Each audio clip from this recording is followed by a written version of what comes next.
Hola. Uy, madre, cuánto color. Estoy súper...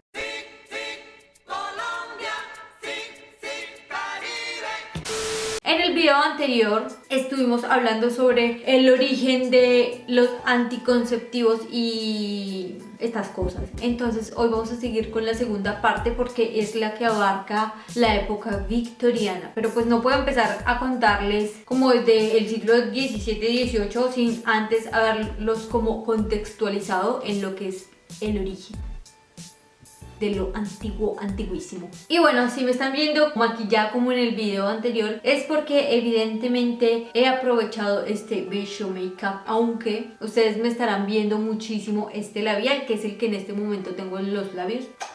Es un labial no transfer y es este de aquí, de la línea Super Stay Matte Ink de Maybelline New York. Me parece perfecto para estos videos o para algún día así que quiera asustar a las señoras en el supermercado. El color es el 105 y es en el color Explorer. Como hoy iremos a explorar los orígenes de los anticonceptivos o los métodos de planificación. Pero bueno, antes de empezar quiero invitarlas e invitarlos si todavía no lo han hecho. Yo sé que repito y repito y repito, pero si ustedes no quieren suscribirse porque ya están suscritos, pues lo único que pueden hacer es compartir este video a una persona que todavía no esté suscrita a este canal. Le pueden dar clic a un botoncito rojo donde dice suscribirse y recuerda también, muy importante, darle clic a la campanita que aparece ahí al lado, donde podrás recibir las notificaciones de cada vez que yo suba un video nuevo. Y bueno, no siendo más, ahora sí, comencemos. Bueno, y para esta segunda parte vamos a empezar desde el siglo XVII, o sea, el 1700. Y un señor de apellido Casanova, que hoy en día este término también se refiere a un hombre que es como muy mujeriego, muy... Entonces se le dice que es un Casanova. Este señor era una persona influyente del siglo XVII en Venecia, Italia. Entonces el señor que estaré nombrando a continuación es el señor Casanova. No obstante la rígida condena eclesiástica en relación a la planificación anticonceptiva, en Europa se continuaron a difundir prácticas empíricas de todo tipo, hasta el año de 1798, donde el señor Thomas Robert Malthus publicó la tesis sobre el principio de la procreación, en la cual predecía que la población con el pasar del tiempo sería aumentada a tal magnitud que los recursos naturales no habrían sido o no serán suficientes para toda la humanidad. Desde ese entonces la anticoncepción se volvió un problema social y económico, dando así un impulso a la búsqueda de nuevos y mejorados métodos que no dañaran la salud de las mujeres y que fueran más eficaces. En el 700, Casanova sugería el uso de medio limón vacío de inserir al interno de la vulva como remedio contra los embarazos.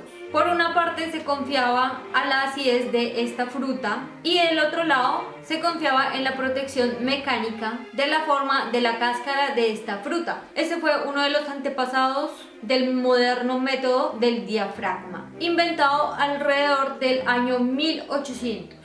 El señor Casanova usaba también un costoso y particular método que consistía en hacerle introducir a sus amantes una esfera de oro antes de cada relación. Esta esfera, fabricada por un orfebro suizo, pesaba alrededor de 60 gramos y tenía un diámetro de 18 milímetros. Esta esfera costaba una cifra exorbitante, pero Casanova amortizó el costo puesto que la utilizó por casi 15 años. Lo que no se sabe es el estado de salud de las amantes del señor Casanova. Sabemos a través de las memorias del señor Casanova que también hacía uso del condón y que existían de diferentes calidades. Año 1800 y 1890. Sabemos que a partir del medioevo la contracepción era fuertemente contrastada. Para evitar sanciones se recurrían a métodos terapéuticos que escondían su verdadero uso o destino o objetivo. jeringas en peltre e irrigadores servían para irrigar, valga la redundancia, soluciones ácidas que actuaban como espermicidas. A beneficiarse de estos objetos eran las personas de clases sociales más altas, aunque eran estas mismas personas a condenar estas prácticas en los demás. Recordemos que la era victoriana y toda esta época medieval y toda esta época fue la época de muchísima doble moral, entonces hacían cosas que se criticaban bajo la luz pública, pero que a escondidas pues se realizaban. Las personas del pueblo, con todo y sentimiento de culpa, recurrían a métodos que la mayoría de veces eran completamente inútiles, basados en prácticas sin ningún fundamento científico. Irrigaciones vaginales. Casi siempre se hacían lavados con líquidos que tuvieran un pH ácido. Y a finales del siglo XVIII e inicios del siglo XIX se llegaron a utilizar líquidos que contenían sublimato de mercurio, que además de matar los espermatozoides también causaba graves daños a la salud. Se crearon también dispositivos que en teoría debían ser utilizados como lavados vaginales, pero que en práctica servían como métodos de emergencia para evitar un embarazo. Hoy en día se sabe que los lavados vaginales no dan ningún tipo de garantía contra la fecundación. Y Pessari o las pesas. Cuando digo Pessari, porque lo voy a estar diciendo continuamente, eran unos objetos con un cierto peso. En el video anterior les estuve contando un poco sobre esto, que eran las esferas metálicas, entonces era como un peso que se tenía que colocar hasta el fondo dentro del útero, y esto ayudaba como a bloquear la entrada del útero para que el líquido seminal no llegara a fecundar pues el óvulo. Entonces y Pessari son o eran pesas en práctica. A mediados del 1800 a los lavados vaginales se les unieron pequeños objetos con forma de hongo. Estos objetos por lo general estaban realizados en metal y podían tener una forma de hongo, como ya lo mencioné, o también una forma de espiral. Estos fueron los precursores del moderno dispositivo llamado DIU, que significa dispositivo intrauterino, o más conocido en muchos países como la T. En este entonces se vendía o se comercializaba con un supuesto objetivo que era el prolapso del útero, pero de hecho tenía una función anticonceptiva, porque impedía la implantación del óvulo fecundado en las paredes uterinas. Hubo un único catálogo en la época que desafió a los hipócritas. Abro paréntesis, cuando digo hipócritas me refiero a que las mujeres planificaban pero lo hacían a escondidas, y después eran estas mismas personas a condenar a los demás por hacer lo que ellos a escondidas hacían. Entonces a esto se le llama hipocresía. Uno no tiene que condenar nada ni nadie si uno está haciendo lo mismo, porque entonces eso se llama ser hipócrita. Bueno, continuemos. Este catálogo tuvo el atrevimiento de proponer estos dispositivos como método de planificación. Finalmente, estos objetos pudieron ser difundidos junto a espermicidas en Londres a partir del año 1920. El término prorrace que están viendo en esta caja se refieren a las teorías eugenéticas que animaban a Mary Stock entre el año de 1880 y el año de 1958. Su idea era la de controlar la natalidad para limitar la reproducción y el aumento de personas pobres en la sociedad. Recordemos que todo lo que estoy mencionando en estos videos es información que consulté en muchas fuentes como Wikipedia, bla bla bla. Bueno, lo consulté en varias fuentes y no son opiniones personales, ¿ok?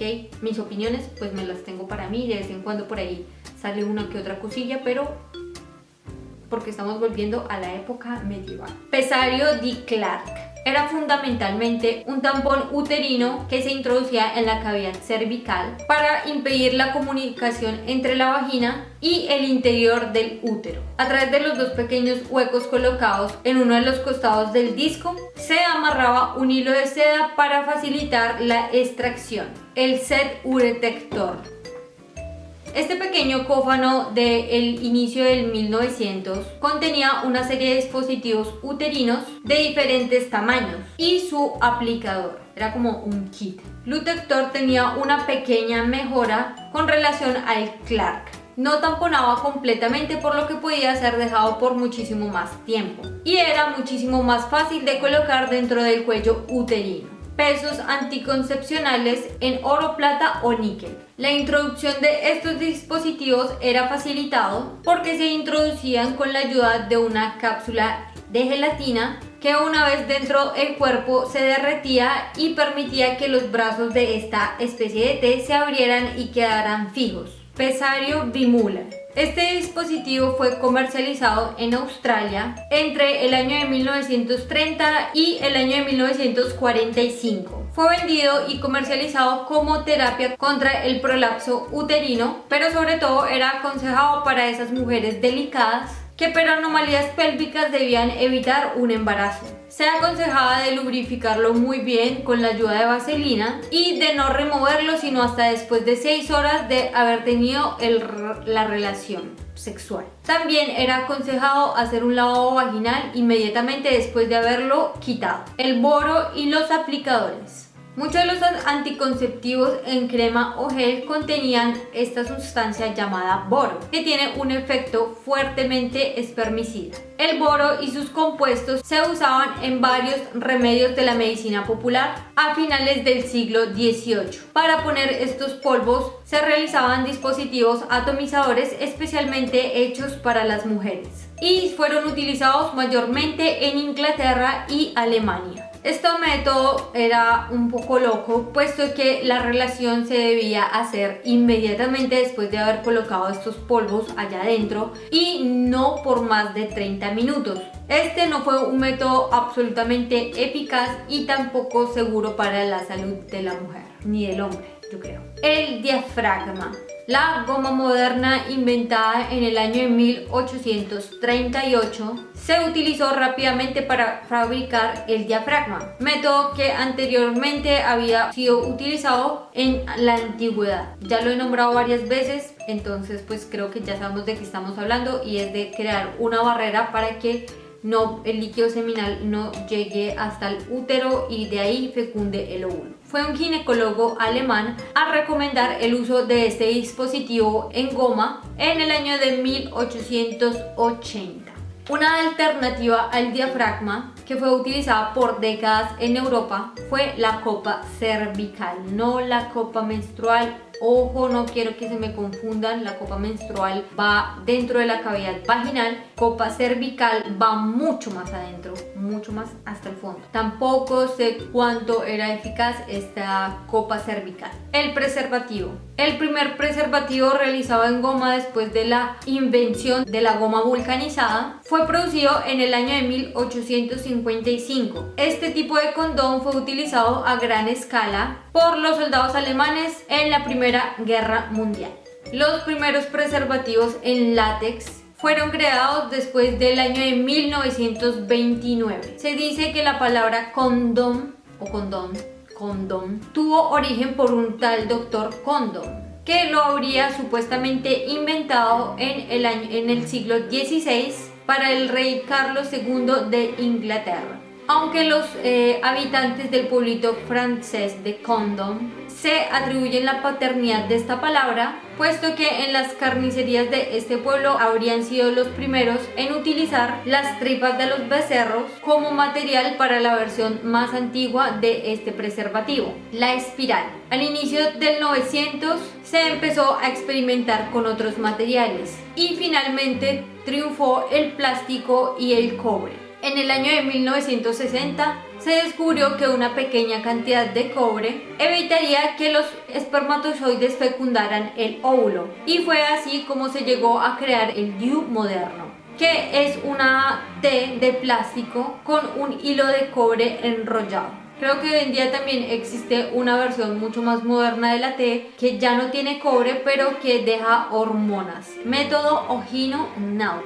En el año de 1920 fue el japonés Ogino y en el año de 1924 el austriaco Knaus que declararon que solo en un preciso momento la mujer era mucho más fértil. Este descubrimiento es la base de todos los métodos naturales basados en una observación estadística del ciclo de la mujer. Establecieron que la ovulación precedía la menstruación entre 12 y 16 días, aunque Ogino desaconsejó este como método anticonceptivo porque tiene pocas garantías de evitar un embarazo. Fue un método que fue dejado rápidamente de lado, puesto que de cada 10 mujeres 7 quedaban en embarazo. A este método también se le sumó el de la temperatura basal de la mujer, que también varía con relación a los días más fértiles. Y esta vez a 5 de cada 10 mujeres les fallaba el método. Tampoco es un método eficaz, puesto que la temperatura del cuerpo puede variar a muchísimos más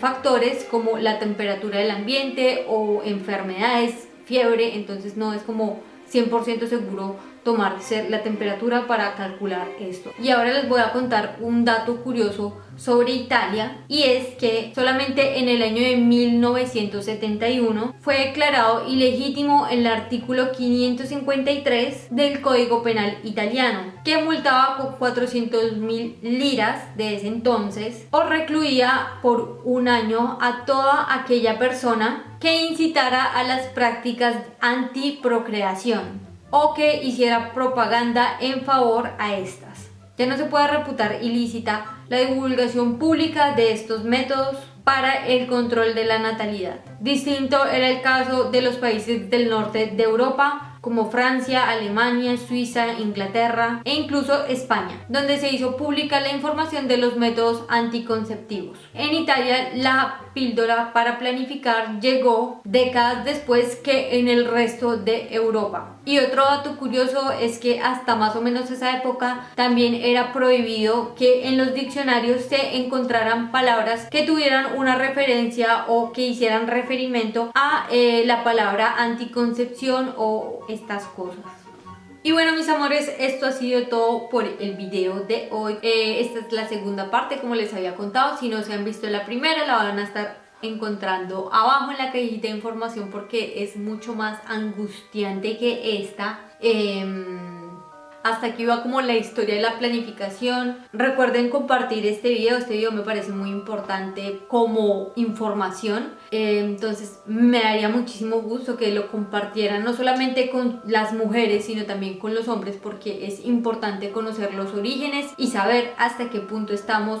Y también me parece importante como recordar la historia, como para que no se vuelvan a repetir ciertas cosas. Recuerden suscribirse a este canal si todavía no lo han hecho. Le pueden dar clic a un botoncito rojo donde dice suscribirse. Y recuerda también, muy importante, activa la campanita de notificaciones dándole clic a esa campanita para que cada vez que yo suba un video nuevo o el próximo episodio de la época victoriana, o bueno, de historia, porque ya me estoy como yendo por las ramas, te llegue la notificación y no te pierdas de esta información que con tanto amor comparto para ti. Recuerda que ninguno de estos métodos mencionados los estoy recomendando ni aconsejando, sino simplemente son datos históricos, ¿ok? Consulta a tu médico, a tu ginecólogo si hay algo, y pues ya veréis. Espero que les haya gustado mucho, también que les haya gustado mi look súper cirquero, mucho color. Pero bueno, ¿qué le vamos a hacer? Mientras se puede, pues aquí me tienen como un payasito. Y bueno, yo les mando un beso gigantesco, las quiero y los quiero muchísimo, y nos vemos a la próxima. Chao.